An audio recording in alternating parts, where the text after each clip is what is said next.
Alchemy. When people hear the word alchemy, many may immediately think of fantastical works like Harry Potter, Full Metal Alchemist, or the best-selling novel The Alchemist by Paulo Coelho.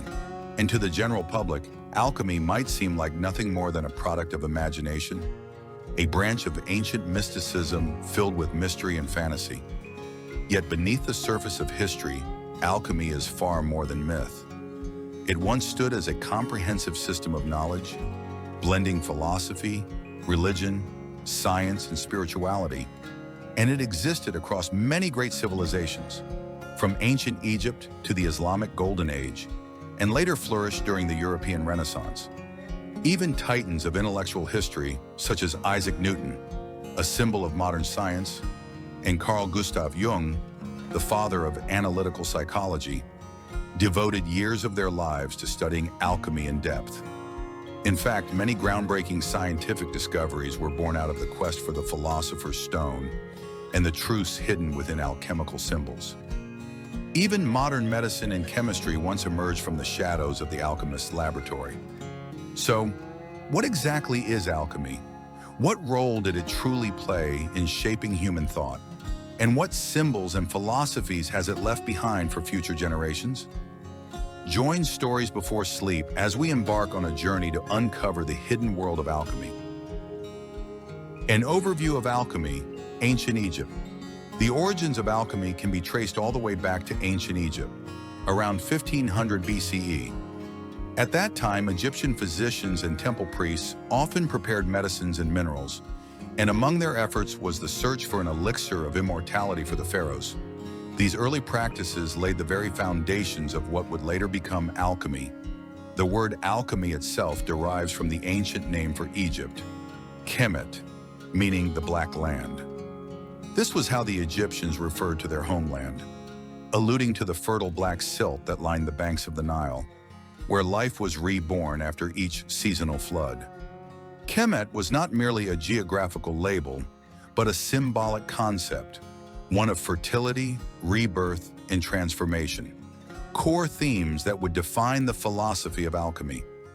The prefix chem in modern chemistry also comes from chemia or alchemia, both linguistically linked to Kemet, the ancient name for Egypt during the Hellenistic period. In the 4th century BCE, Egypt was conquered by Alexander the Great. After his death, one of his most trusted generals, Ptolemy, took control of Egypt as Alexander's empire dissolved, and he established the Ptolemaic dynasty. This dynasty, which lasted nearly 3 centuries, was a unique fusion of Greek and Egyptian cultures, culminating in the splendor of Alexandria, the intellectual center of the ancient world, and the tragic end of Queen Cleopatra VII. It was during this period that alchemy entered a flourishing stage of development. In Alexandria, it absorbed and synthesized major currents of Greek philosophy, including the Pythagorean, Platonic, Stoic, and Gnostic schools. Alchemy thus evolved beyond merely transmuting metals or crafting elixirs of life. It became a metaphysical framework for deciphering the universe. One of the most pivotal turning points in the history of Western alchemy was the emergence of Hermes Trismegistus, a mysterious figure straddling the line between legend and reality. Some speculate that he may have been a real historical figure, but most modern scholars view him as a composite archetype, blending 2 ancient deities, Thoth, the Egyptian god of wisdom, writing and magic, and Hermes, the Greek god of communication, language, and metaphysical knowledge. Whether real or mythical, Hermes Trismegistus is credited with authoring the Corpus Hermeticum, a collection of 20 to 30 mystical writings that articulate the foundational principles of alchemy, astrology, and spiritual philosophy. During the Islamic Golden Age, as Europe entered the Middle Ages following the fall of the Greek and Roman empires, the Islamic world became the custodian of ancient knowledge, preserving, translating, and expanding upon it. Among the treasures they safeguarded was the Hermetic legacy of alchemy. Although countless ancient texts and manuscripts were lost over time, Islamic scholars fortunately preserved a substantial portion of the intellectual heritage of Greece and Rome. Upon this foundation arose the Islamic Golden Age, circa 8th to 13th century, a period during which the Islamic world far surpassed Europe in science, medicine, the arts, and spiritual inquiry.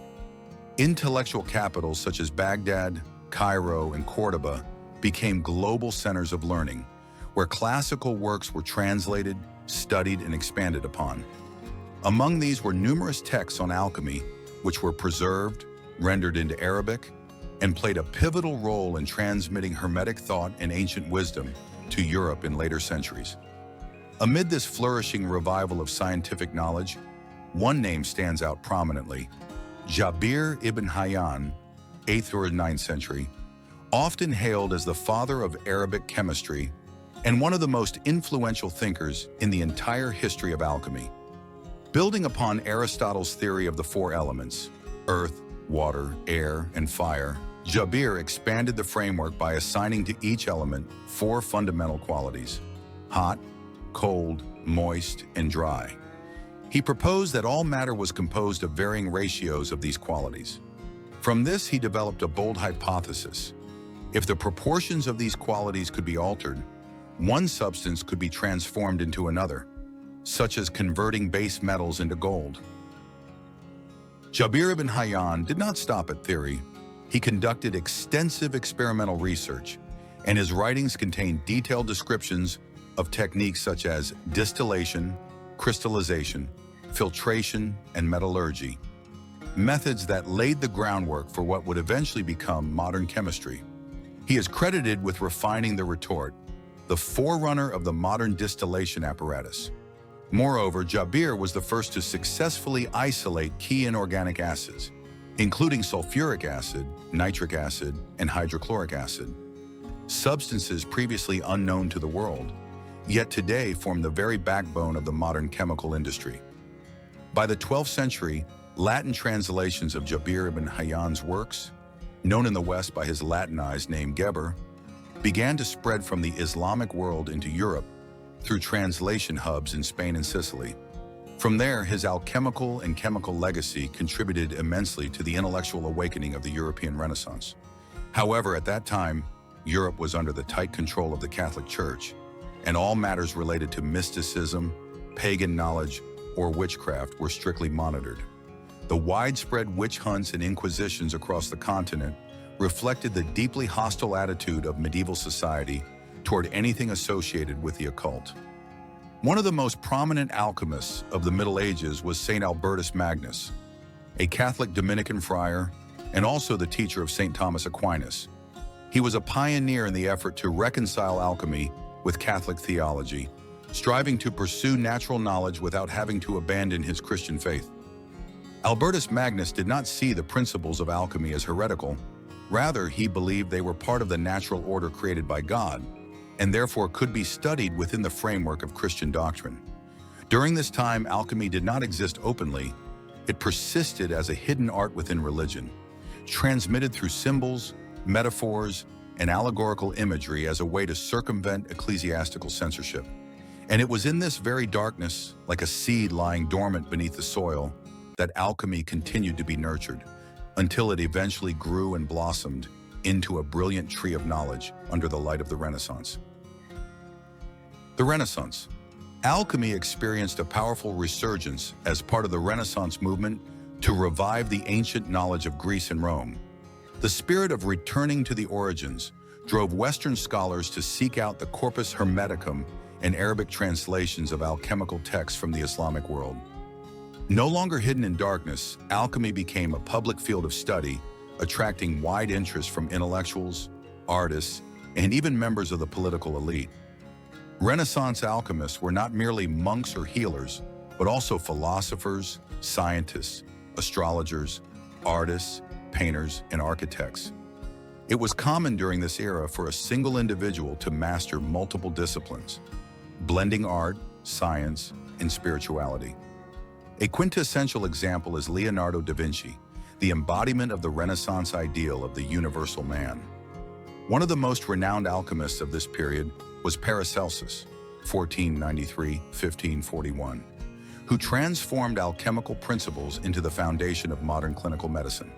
He rejected the classical medical system of Galen, which was based on the humoral theory, the balance of four bodily fluids: blood, yellow bile, black bile, and phlegm. Instead, Paracelsus introduced an entirely new approach. He coined the concept of the active ingredient, a revolutionary idea in pharmacology that identified the specific component responsible for a drug's effect. Notably, he was the first to declare, "All things are poison, and nothing is without poison. The dose makes the poison." This perspective remains a cornerstone of modern toxicology. Entering the early modern period in the 17th century, Europe witnessed the rise of the scientific revolution, as empirical methods and rational thinking began to supplant classical religious doctrines. However, many of the pioneering scientists of this era had emerged from alchemical traditions. Robert Boyle, often called the father of modern chemistry, was himself an alchemist. His works reveal a transitional mindset between alchemical thought and modern scientific methodology. Even Isaac Newton, the very symbol of modern science, dedicated much of his life to studying alchemical manuscripts. In thousands of unpublished pages, Newton painstakingly worked to decipher the symbols and language of alchemy, seeking what he believed to be the language of God, embedded in the fabric of the cosmos. The renowned economist John Maynard Keynes once remarked, "Newton was not the first of the age of reason, he was the last of the magicians." However, by the 18th century, as the Enlightenment spread and modern science began to take shape, alchemy was gradually excluded from mainstream academia. The advent of the periodic table of elements, along with the establishment of clear chemical laws, led to the collapse of belief in the physical possibility of turning lead into gold. Alchemy, once a serious field of study, began to be viewed as an outdated myth. Yet alchemy did not disappear. It continued to exist in a new form, as a spiritual symbolic system, absorbed and reborn within Western esoteric societies and occult movements. Secret orders such as the Rosicrucians, the Hermetic Order of the Golden Dawn, and Freemasonry enthusiastically embraced alchemical philosophy. No longer regarded as a literal metallurgical art, alchemy became a deep metaphor for inner transformation. In their symbolic worldview, the transmutation of lead into gold was not a physical process, but a representation of the refinement of the base ego into an enlightened soul, a journey from the darkness of ignorance to the light of knowledge and spiritual illumination. In the 20th century, the Swiss psychoanalyst Carl Jung played a pivotal role in restoring the symbolic and philosophical significance of alchemy. He believed that the symbols found in ancient alchemical texts reflected, on an unconscious level, the psychological process he called individuation, the path of confronting, integrating, and ultimately unifying the ego with the unconscious. According to Jung, the alchemists of old, though unaware of modern psychological theory, had, through their diagrams, symbols, and alchemical stages, inadvertently recorded profound inner states of the human psyche. These represented the language of the collective unconscious, which could not be fully expressed through analytical concepts, but only approached through intuition, symbolism, and inner contemplation. 3 schools of alchemy. Alchemy is not merely about transforming lead into gold or creating an elixir of immortality. These goals represent only one facet of a far more complex and profound system. Over the course of history, alchemy evolved into 3 major schools, each reflecting a distinct purpose pursued by alchemists: material, psychological, and spiritual. 1. Material alchemy. This is the most well-known and recognizable school, focused on manipulating physical matter to achieve 2 primary objectives: transforming base metals such as lead, iron, or tin into gold or silver through the Philosopher's Stone, a legendary catalyst believed to restructure matter at the atomic level; creating an elixir of immortality, a chemical mixture believed to prolong life or even grant eternal existence. Although these goals were never physically achieved, this branch of alchemy laid the groundwork for modern chemistry and pharmacology. Many techniques such as distillation, crystallization, filtration, evaporation, and the classification of substances were inherited and developed into standard experimental methods in science from the 17th century onward. Even the periodic table of elements is a distant descendant of the alchemical tradition of analyzing matter. 2. Psychological alchemy. This school does not interpret alchemical operations as physical processes, but rather as symbolic representations of deep psychological transformation. Actions such as melting, distilling, purifying, or fermenting are understood as metaphors for stages of internal development. In the analytical psychology of Carl Gustav Jung, alchemy is seen as a way that people in the Middle Ages express the unconscious through symbolic images rather than analytical language. According to Jung, the entire alchemical process is an extended metaphor for individuation, the journey of unifying the ego and the unconscious, liberating the psyche from inner conflict, polarity, and limitation. The stages of the Magnum Opus, the great work of alchemy, were directly linked by Jung to the development of the ego, the recognition of the shadow, reconciliation with the anima, animus archetypes, and ultimately the supreme inner union. 3. Spiritual alchemy. Spiritual alchemy transcends both material reality and the personal ego.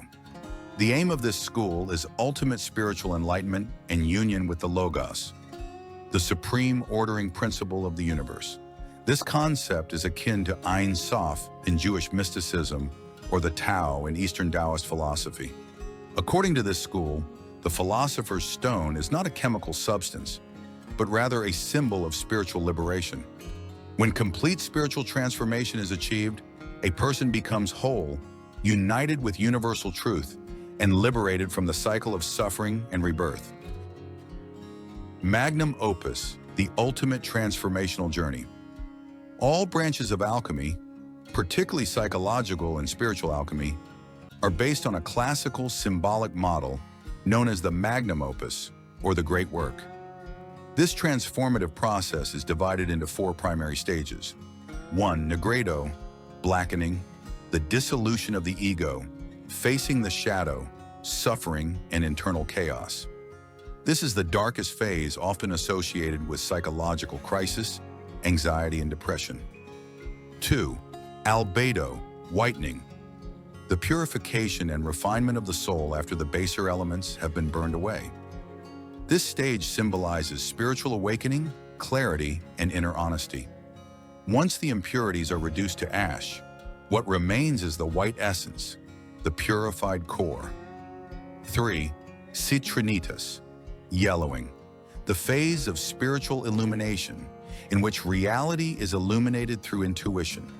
It represents deep understanding, creativity, and wisdom.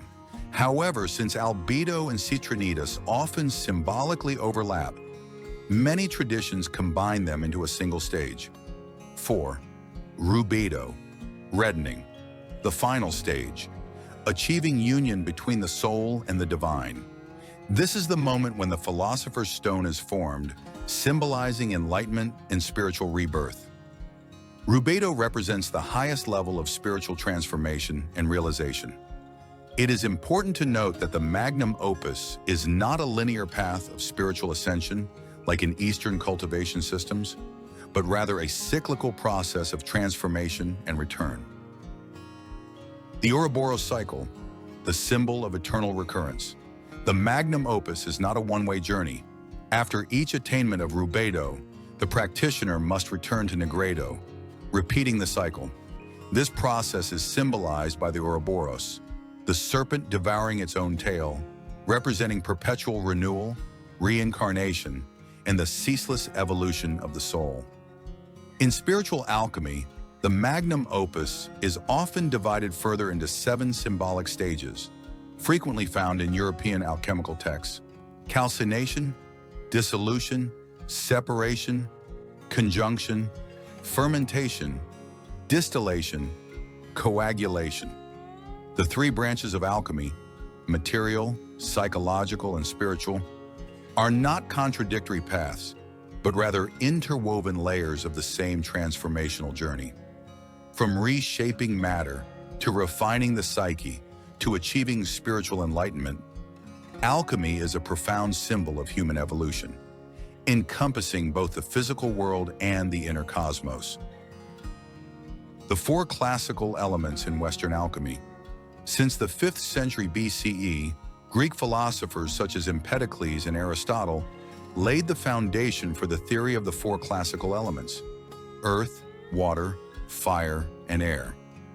In Western alchemy, these four elements represent not only the physical states of matter, but are also understood more broadly as fundamental principles within the structure of the human psyche and soul. Earth. Earth symbolizes stability, concreteness, and materiality. It is associated with the physical body, with heaviness, form, mass, and defined boundaries. In the alchemical laboratory, earth is the sediment that settles at the bottom, a symbol of the foundation of the basic self. However, an overdependence on the element of earth can make a person sluggish, conservative, resistant to change, and inflexible. Water. Water represents emotion, inner flow, and the subconscious. In alchemical experiments, water is the solvent. It connects, dissolves, and transmits between substances. In symbolic psychology, water stands for sensitivity, empathy, and emotional depth. When imbalanced, an excess of water can lead to hypersensitivity, emotional vulnerability, and persistent anxiety. Fire. Fire is the symbol of energy, willpower, passion, but it also embodies impulsiveness, volatility, and destruction. In the laboratory, fire is the catalyst that initiates reactions and transforms matter. Psychologically, fire is the driving force behind action. It inspires, but can also consume. Those dominated by fire may be prone to anger, impatience, or emotional instability. Air. Air is the lightest of the elements and symbolizes thought, intellect, adaptability, and communication. Though invisible, it is ever present and acts as a medium of energy transmission. Internally, air represents perception, analysis, and articulation. When dominant and unbalanced, it can make a person overly rational, emotionally detached, scattered, or restless. Balancing the four elements. The key to physical and mental health. Alchemists believe that all illness, both physical and psychological, arises from imbalances among these four elemental forces.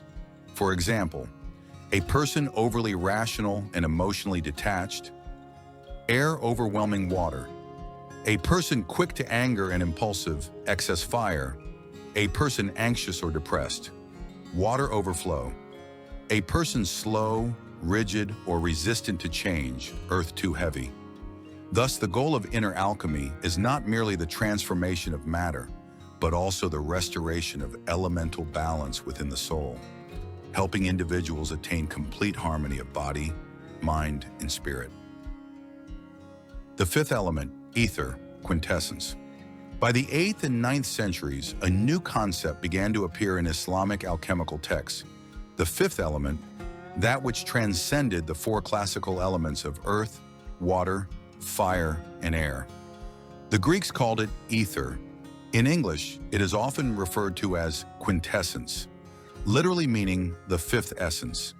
In Arabic, its conceptual equivalents include al-iqlil, al-uqda, and later al-khalis, which can be interpreted as pure quintessence.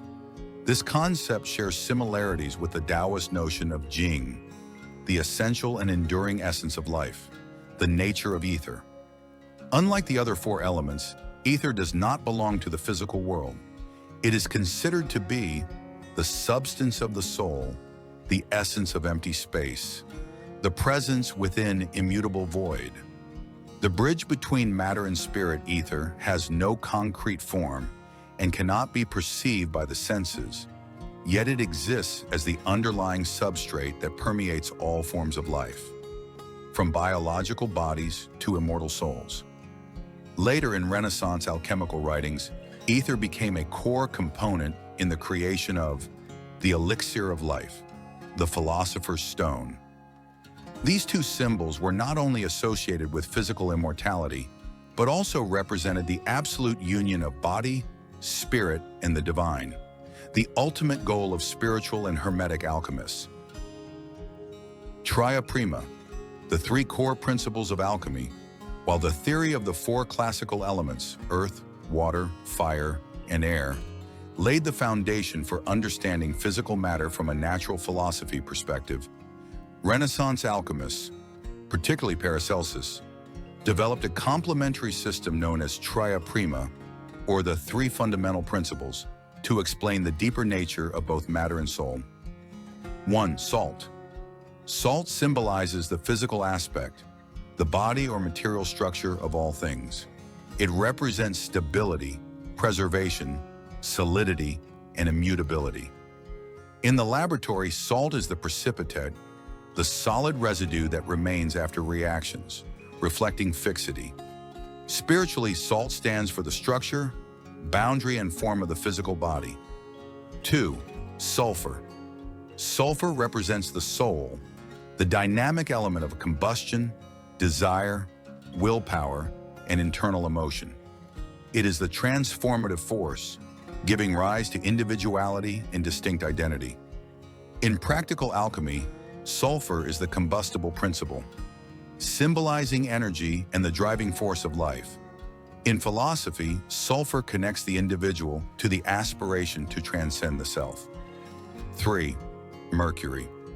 Mercury is the most unique principle, representing the spirit, the intermediary between body and soul. It embodies connection, transformation, equilibrium, mobility, and transcendence. In reality, mercury is the only liquid metal at room temperature, possessing both metallic and fluid qualities. In esotericism, it signifies the channel of communication between body, soul, and spirit, the role of Tria Prima in alchemy. Alchemists believe that all substances, including human beings, are composed of these three principles. To understand, balance, and purify each aspect of the Tria Prima was the key to transformation, not only of matter but also of the soul and consciousness. In metallurgy, the goal was to harmonize salt, sulfur, mercury to create the Philosopher's Stone. In alchemical medicine, Tria Prima was used to diagnose illness and create remedies that healed both body and mind. In spirituality, the Tria Prima served as a symbolic map for the path of enlightenment and individuation. The 7 Hermetic Principles.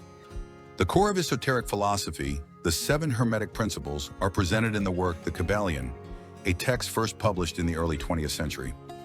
Although it emerged much later, the Kybalion is believed to encapsulate the essential teachings of the ancient Hermetica, which are deeply rooted in Western mysticism and the philosophy attributed to Hermes Trismegistus. These principles are regarded as fundamental laws that govern all phenomena in the universe, from physical to spiritual, and serve as guiding keys for the seeker on the path of inner transformation and liberation. 1. The principle of mentalism. The all is mind. The universe is not merely a collection of random material objects, but the manifestation of a supreme mind. All things, including humans, are expressions of this universal consciousness.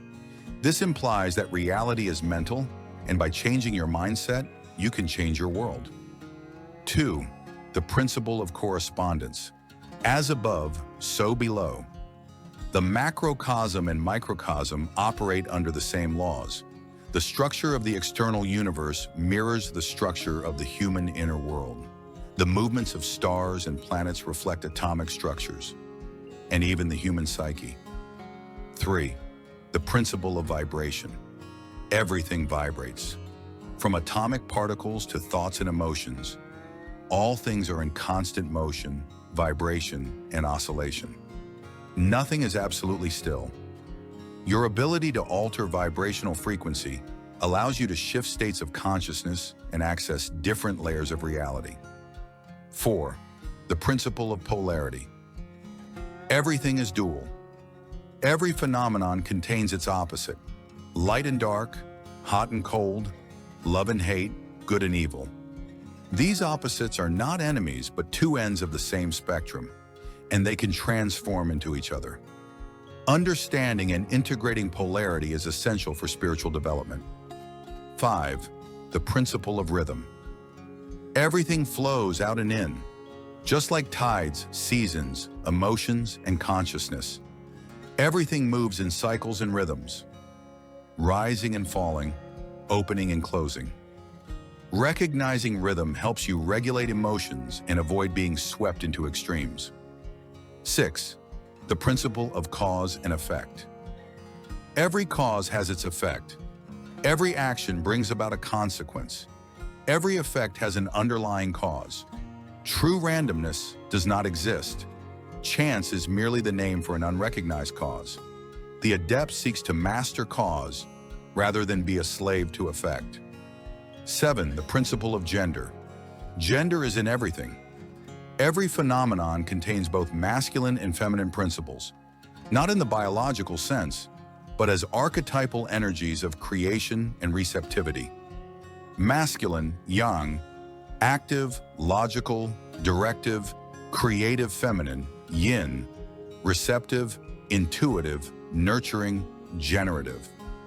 A balanced soul is one that has harmonized these two polarities. The Masters of Alchemy, truth or myth. In esoteric history, it is believed that certain individuals attain the ultimate enlightenment of alchemy, becoming true adepts capable of creating the Philosopher's Stone, the elixir of life, and merging with the divine. However, most of these figures exist only through legend and symbolic lore. There is no definitive historical evidence of their existence, yet the symbolic and spiritual legacy they left behind still resonates through time.